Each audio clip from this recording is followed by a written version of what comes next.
Welcome to part 18 of my heraldic tour of the Canterbury Cathedral Cloister, covering Bay 26, which was the final bay to be constructed and might now be called the New Royal Bay.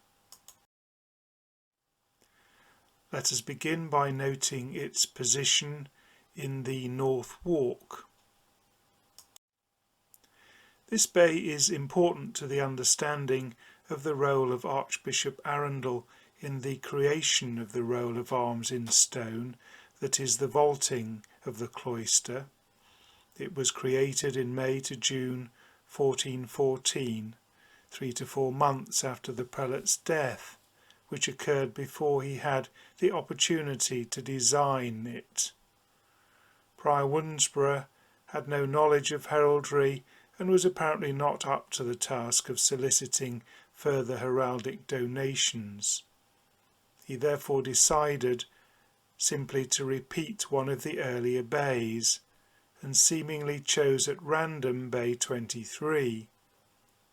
The key central 5 shields were left blank for a potential future donor. Comparison of the antiquarian records of the colours of the shields between bays 23 and 26 has provided useful examples of incorrect repainting over the centuries. Many of the arms are quite distinctive, which might have limited the opportunity for erroneous application of colour. But nevertheless, 5 of the 19 shields, for which records permitted direct comparison, had been painted with entirely different tinctures by the early 19th century. As most of these shields were added in 1412, they are considered in their proper context in part 15 of this tour, which covers Bay 23. The 5 central shields remained unutilised until the time of Cardinal Archbishop Thomas Bourchier, who placed his personal arms on the central boss.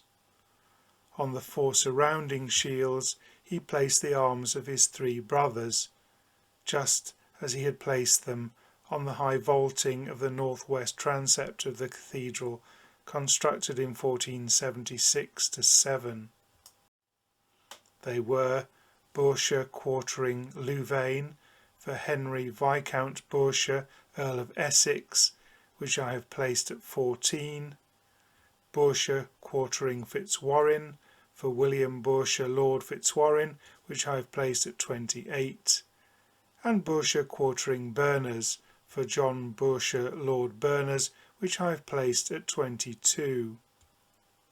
The 4th of the surrounding shields was that of Thomas Plantagenet of Woodstock, Duke of Gloucester and youngest son of Edward III, who was the grandfather of the 4 brothers. I feel confident that the arms were simply painted on blank shields rather than being carved. They were still visible in the Elizabethan Jacobean era, but not thereafter. Their loss gave the opportunity to insert a modern royal assemblage to celebrate the completion of the repainting of the cloister, marked by a visit of King George VI, Queen Elizabeth, Queen Mary and the 2 princesses on the 11th of July 1946. This fine assemblage is now, after more than 70 years, showing distinct signs of wear, as can be seen here on the central arms of George VI. The shield in the poorest condition, seen here on the left, is that of Queen Elizabeth II as the Princess Elizabeth.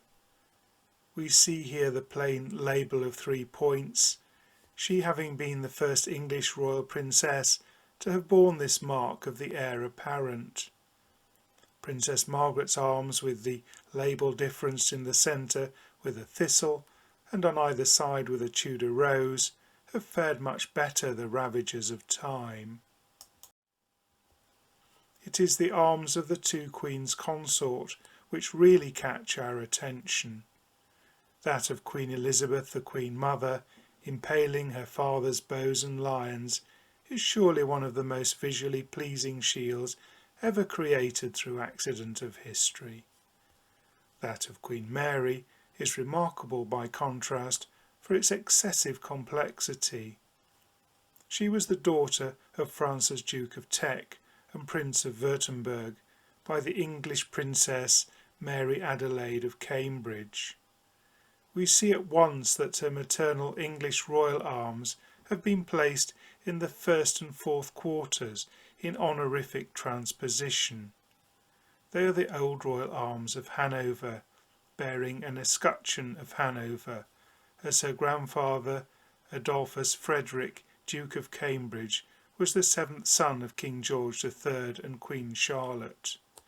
His was the label differenced with a cross of St. George in the centre and two hearts on either side. From whence came the hearts, I know not. Queen Mary's paternal arms, in the second and third quarters, have the stag's horns of Württemberg impaling the three lions of Swabia, over which we see the escutcheon of the Duchy of Teck, Paley Bendy, Sable and Orr. You will find a great deal more information in the pages of my book, Great Cloister, A Lost Canterbury Tale, published by Archaeopress in 2020. It's more than just a book about the cloister, as it goes into considerable detail about each unique shield, tracing its origins. You will find here many of the great families of England up to the reign of Henry IV, and also the European kingdoms. It comprises over 700 pages, including 771 illustrations, 37 pedigrees and a detailed index. You are seeing here just a small selection of the pages. Shortly you will see on the screen details of how to find it. If you would like me to undertake research on your own family, I can be contacted via my personal website, drpaulfoxfsa.com. And finally, do please subscribe to my History and Heraldry channel on YouTube, which of course costs you nothing, so that you can follow additions to my list of talks.